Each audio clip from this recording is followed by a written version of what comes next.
भगवत गीता दूसरा अध्याय का शेष भाग हिंदी में सुनिए।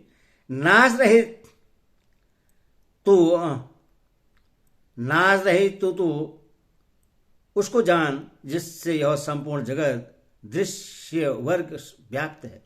इस अविनाशी का विनाश करने में कोई भी समर्थ नहीं है। सर्वम अवसहित इदम पद यहाँ किसका वाचक है और वह किसके द्वारा व्याप्त है तथा जिससे व्याप्त है उससे अविनाशी कहने का क्या अभिप्राय है।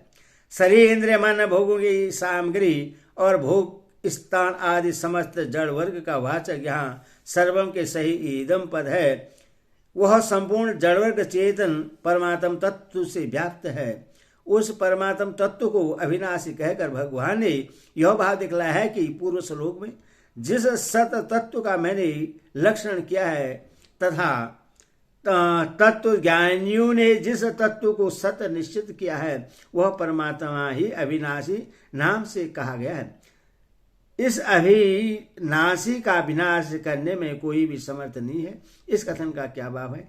इसे भगवान ने यह दिखलाया है कि आकाश से बादल के सदृश इस परमात्म तत्व के द्वारा अन्य सब जड़ वर्ग व्याप्त होने के कारण उनमें से कोई भी इस परमात्म तत्व का नाश नहीं कर सकता। अतः सदा सर्वदा विद्यमान रहने वाला होने से यही एकमात्र सत्य तत्व है। इस प्रकार सत्य तत्व की व्याख्या हो जाने के अनंतर पूर्वोक्त असत्य वस्तु क्या है इस जिज्ञासा पर कहते हैं। इस नाश रहित अप्रेम नित्य स्वरूप जीवात्मा ये सब शरीर नाशवान कहे गए हैं। इसीलिए हे भरतवर्षी अर्जुन तू युद्ध कर। ईमे के सहित देहापद यहाँ किनका वाचक है और उन सब को अंतवत कहने का क्या अभिप्राय है। ईमे के सहित देहापद यहाँ समस्त शरीरों का वाचक है और असत्य की व्याख्या करने के लिए उनको अंतवत कहा है। अभिप्राय यह है कि अंतकरण और इंद्रियों के सहित समस्त शरीर नाशवान है। जैसे स्वप्न के शरीर और समस्त जगत बिना हुए ही प्रतीत होते हैं वैसे ये समस्त शरीर भी बिना हुए ही अज्ञान से प्रतीत हो रहे हैं। वास्तव में इनकी सत्ता नहीं है, इसीलिए इनका नाश होना अवश्य भावी है। अतः इनके लिए शोक करना व्यर्थ है। यहाँ देहापद पद में बहुवचन का और शरीर पद में एक वचन का प्रयोग किस लिए किया गया है। इस प्रयोग से भगवान ने यह दिखलाया है कि समस्त शरीरों में एक ही आत्मा है। शरीरों के भेद से अज्ञान के कारण आत्मा में भेद प्रतीत होता है, वास्तव में भेद नहीं है। शरीर पद यहाँ किसका वाचक है और उसके साथ नित्य अनाशिन और अप्रेम्य विशेषण देकर तथा शरीरों के साथ उसका संबंध दिखलाने का क्या अभिप्राय है। पूर्व श्लोक में जिस तत्व के समस्त जड़ वर्ग को व्याप्त बतलाया है उसी तत्व का वाचक यहाँ शरीर पद है तथा इन दोनों विशेषणों का प्रयोग उस तत्व के साथ यह इसकी एकता करने के लिए ही किया है।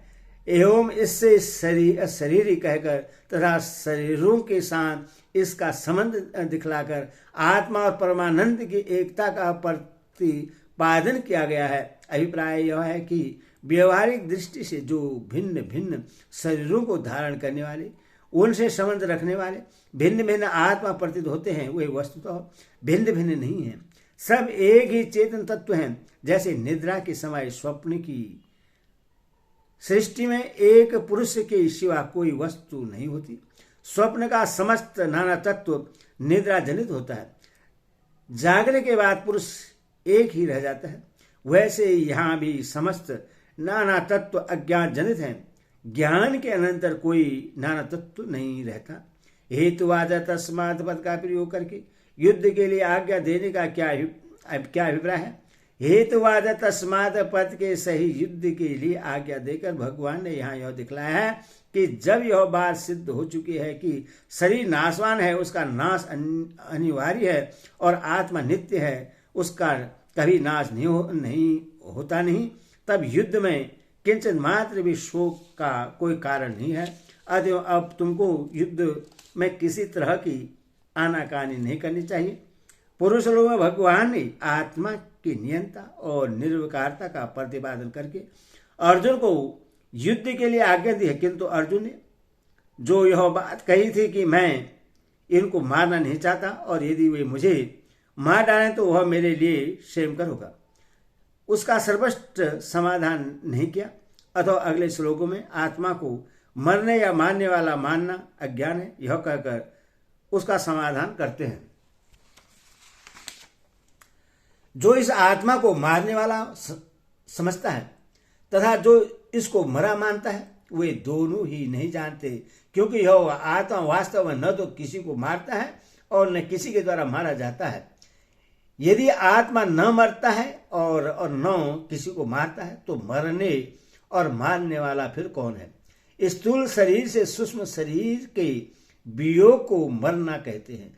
अतएव मरने वाला स्थूल शरीर है, इसीलिए पहले अंतवतः इसे देहा कहा गया है। इसी तरह मन बुद्धि के सहित जिस स्थूल शरीर की क्रिया से किसी दूसरे स्थूल शरीर के प्राणों का वियोग होता है, उससे मारने वाला कहते हैं। अतः मारने वाला भी शरीर ही है, आत्मा ने किंतु शरीर के धर्मों को अपने में अध्यारोपित करके अज्ञानी लोग आत्मा को मारने वाला कर्ता मान लेते हैं, इसीलिए उनको उन कर्मों का फल भोगना पड़ता है। पूर्व श्लोक में यह कहा है कि आत्मा किसी के द्वारा नहीं जाता। इस पर यह जिज्ञासा होती है कि आत्मा किसी के द्वारा नहीं मारा जाता, इस समय क्या कारण है? इसके उत्तर में भगवान आत्मा में सब प्रकार के विकारों का अभाव बतलाते हुए उसके स्वरूप का प्रतिपादन करते हैं।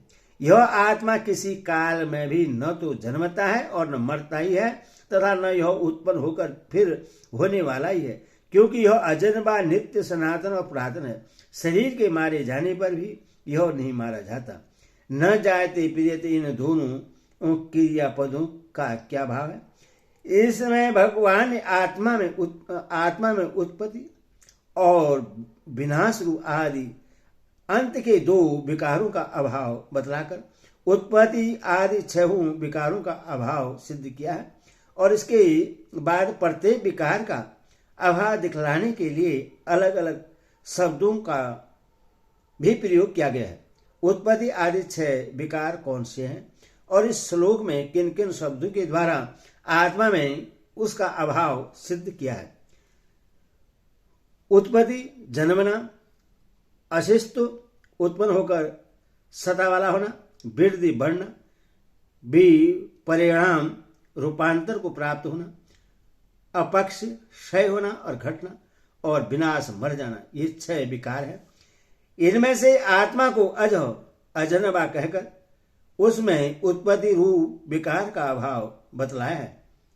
अयम भूतवाम भूयो न भविता, अर्थात यह जन्म लेकर फिर सता वाला नहीं होता,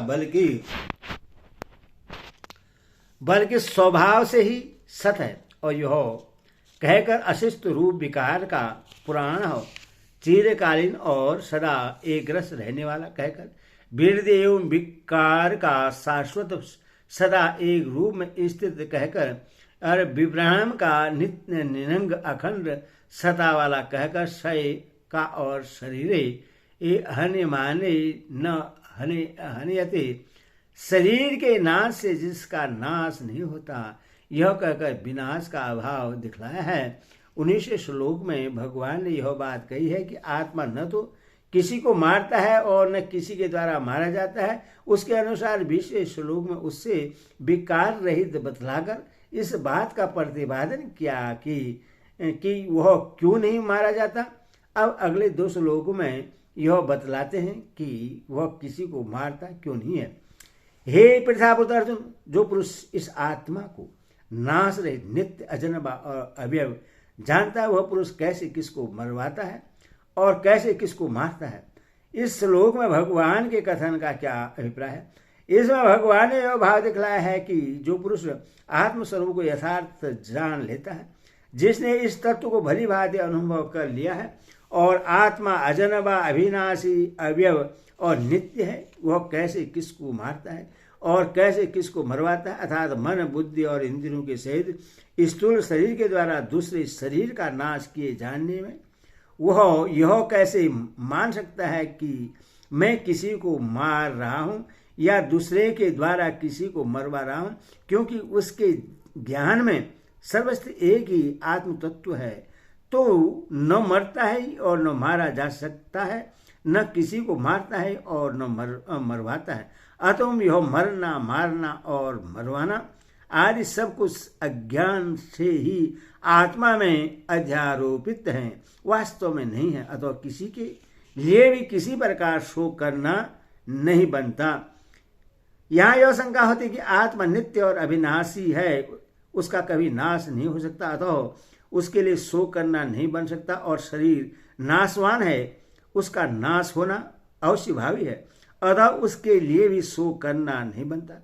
यह सर्वदा ठीक है, किंतु आत्मा का जो एक शरीर से संबंध छूटकर दूसरे शरीर से संबंध होता है, उसमें उससे अत्यंत कष्ट होता है, वह अतः उसके लिए शोक करना कैसे अनुचित है। इस पर कहते हैं, जैसे मनुष्य पुराने वस्त्रों को त्याग कर दूसरे नए वस्त्रों को ग्रहण करता है, वैसे जीवात्मा पुराने शरीरों को त्याग कर दूसरे नए शरीरों को प्राप्त होता है।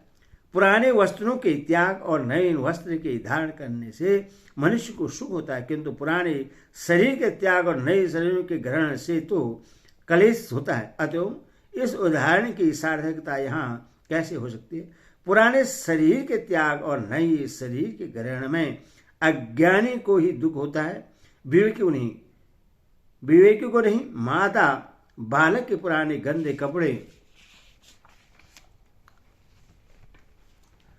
कपड़े उतारते हैं और नए पहनाते हैं तो वह रोता है, परंतु माता उसके रोने की परवाह न करके उसके हित के लिए कपड़े बदल ही देती है। इसी प्रकार भगवान भी जीव के हितार्थ उसके रोने की कुछ भी परवाह न करके उसके देह को बदल देते हैं। अतः यह उदाहरण उचित ही है। भगवान ने यहाँ शरीरों के साथ जीर्णानि पद का प्रयोग किया है, परंतु यह कोई नियम नहीं है कि वृद्ध होने पर, शरीर पुराना होने पर ही मनुष्य की मृत्यु। नई उम्र के जवान और बच्चे भी मरते देखे जाते हैं, इसीलिए यह उदाहरण युक्त नहीं जचता। यहाँ जीर्णानि पद से 80 या 100 वर्ष की आयु से तात्पर्य नहीं है।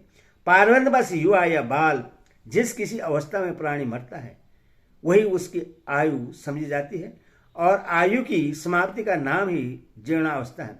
अतः यह उदाहरण सर्वदा युक्त संगत है। यहाँ वशापि और शरीराणि दोनों ही पद बहुवचनांत हैं। कपड़ा बदलने वाला मनुष्य तो एक साथ भी 3-4 पुराने वस्त्र त्याग कर नए धारण कर सकता है, परंतु देही यानी जीवात्मा तो एक ही पुराने शरीर को छोड़कर दूसरे एक ही नए शरीर को प्राप्त होता है। एक साथ बहुत से शरीरों का त्याग या ग्रहण युक्ति से सिद्ध नहीं है। अतः यहाँ शरीर के लिए बहुवचन का प्रयोग अनुचित प्रतीत होता है। जीवात्मा अब तक न जाने कितने शरीर छोड़ चुका है और कितने नए धारण कर चुका है, तथा भविष्य में भी जब तक उससे तत्व ज्ञान न होगा तब तक न जाने कितने असंख्य पुराने शरीरों का त्याग और नए शरीरों को धारण करता रहेगा। इसीलिए बहुवचन का प्रयोग किया गया है। स्थूल, सूक्ष्म और कारण भेद से शरीर 3 है। जब जीवात्मा इस शरीर को छोड़कर दूसरे शरीर में जाता है तब ये तीनों ही शरीर बदल जाते हैं। मनुष्य जैसा कर्म करता है उसके अनुसार ही उसका स्वभाव प्रकृति बदलता जाता है। सत, रज और तम तीनों गुणमयी वशिष्ठ प्रकृति ही यहाँ कारण शरीर है। इसी को स्वभाव कहते हैं। प्रायः स्वभाव के अनुसार ही अंतकाल में संकल्प होता है और संकल्प के अनुसार ही सूक्ष्म शरीर बन जाता है। कारण और सूक्ष्म शरीर के सहित ही यह जीवात्मा इस शरीर से निकलकर सूक्ष्म के अनुरूप ही स्थूल शरीर को प्राप्त होता है। इसीलिए स्थूल, सूक्ष्म और कारण भेद से तीनों शरीरों के परिवर्तन होने के कारण ही बहुवचन का प्रयोग युक्त ही है। आत्मा तो अचल है, इसमें गमनागमन नहीं होता। फिर देही के दूसरे शरीर में जाने की बात कैसे कही गई है? वास्तव में आत्मा अचल और अक्रिय होने के कारण उसका किसी भी हालत में गमनागमन नहीं होता। पर जैसे घड़ी को एक मकान से दूसरे मकान में ले जाने के समय उसके भीतर के आकाश का अर्थात घटाकाश का ही घट के संबंध से गमनागमन सा प्रतीत होता है, वैसे सूक्ष्म शरीर का गमनागमन होने से उसके संबंध से आत्मा में और गमनागमन की प्रतीत होती है। अतएव लोगों को समझाने के लिए आत्मा में गमनागमन की औपचारिक कल्पना की जाती है। यहाँ देही शब्द देहाभिमानी चेतन का वाचक है। आदम देह के संबंध से उसमें भी गमनागमन होता सा प्रतीत होता है, इसीलिए देह के अन्य शरीरों में जाने की बात कही गई है।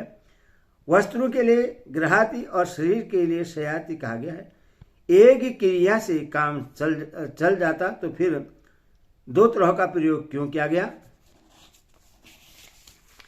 गृहाति का मुख्य अर्थ ग्रहण करना है और शयाति का मुख्य अर्थ गमन करना है। वस्त्र ग्रहण किए जाते हैं, इसीलिए यहाँ गृहाति क्रिया दी गई है, और एक शरीर को छोड़कर दूसरे शरीर में जाना प्रतीत होता है, इससे शयाति कहा गया है। हरि ओम तत्सद, हरि ओम तत्सद, हरि ओम तत्सद।